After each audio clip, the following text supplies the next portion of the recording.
ODM! What's up, everybody? Ogaobina is in the building. Now, you know the reason why Ruto defeated ODM in the previous election, or the whole of Azimio, is because of lack of strategy. And then poor planning. And all of these things are just playing out in front of our faces. And we're just seeing. They've normally been said. They are said, some in harsh tone, some in very loud voices. And they're like, no, kwani ODM inakuwa na nini? Oh, wanashinda wamevurugana. Sijui nini, hawana planning, hawajapanga vizuri nini. We are seeing it. I mean, look at the presser that they had. The one for introducing the new SG and saying they are ousting Sifuna and everybody else. When you looked at that presser by itself, it was highly disorganized. I was like, who the hell was planning this presser? I'm like, did they not know they had a presser? If you had the confusion within the presser itself, leave even the statement that disappeared at some point. So, there's someone who was saying, oh, if you are not, I think the key members, I think governors, the leadership, don't stand here. So first of all, that could have already been organized before they came there. I told people, hey, listen, we'll only have ABCD standing. The rest can be on this other side and observe. And stand in solidarity or whatever is the case. Nobody did. Okay. The speech disappeared. Even Junet said someone has hijacked their speech. And I'm just like, when y'all were leaving the room where you are seated or talking about this presser, who was given the speech? Like, oh, tumeshaandika ni nini beba tuende tusome. Okay. So the speech disappeared. They were confused for a minute. Ngojeni kidogo, we're waiting. Okay. Disorganization.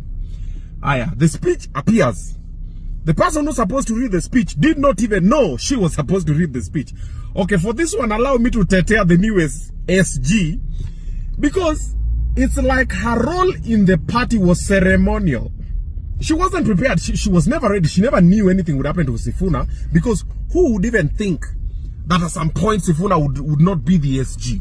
You know, because the aura he carries around, the eloquence, the information he has about the party, you know, the patriotism about the party, the zeal, the vigor, all of those things. Name all the big words that you can use to describe what he was putting out there for the party. So nobody ever thought, including the deputy SG, I'm not the vice SG, ever thought that Sifuna would at some point not be able to talk for the party.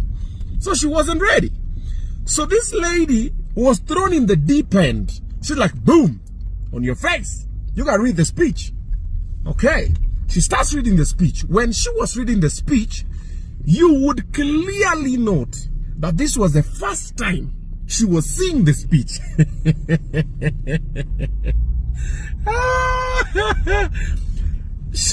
The speech reader had not proofread the speech.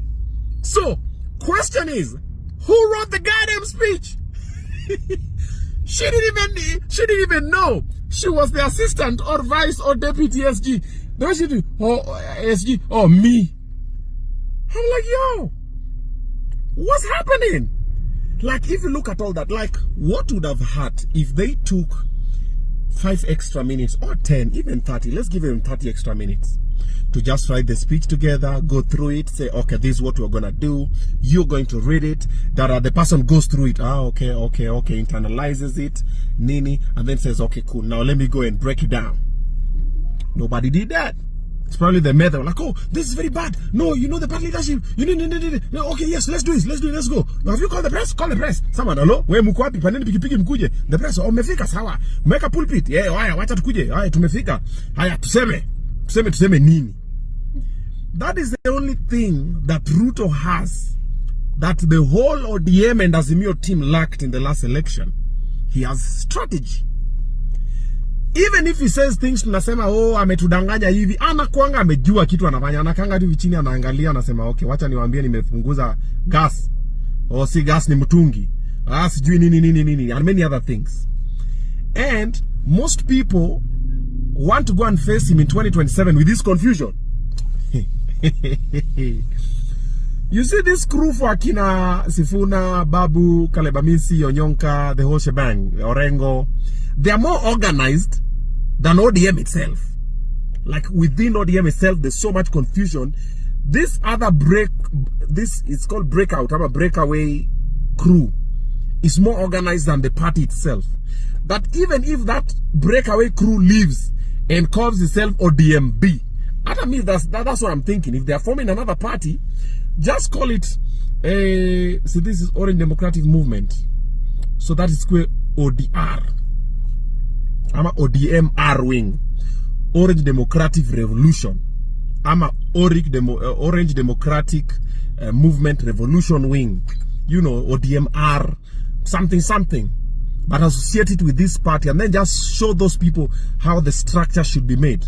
Because we do have a few good seats within ODM, but your confusion iko hapo, people are fighting for supremacy, people are fighting each other. You're just like, bro, hii ndo kitu munasema munataka power. Asubuhi na mapema hii, asubuhi mutatandikwa asubuhi na mapema na muoshe kama nguo na muanikwe muhang. Unless mukae chini muriconvene museme haya tunaenda hivi. Haya. Then now the other problem within ODM, akunanga mtu mmoja mwenye kulikuwa nayo ilikuwa ni baba, but now sa hii side ingine at least kuna mtu mmoja mwenye anasema guys we are going left. So everybody has to toe the line. You know, ain't nobody towing no line. Everybody's there for their own self-interest. These people want to be this side, these other people want to confusion galore. Aki chama yetu hii kitibidi tumeiombea, lakini now faith without action is dead. Ni kumoto.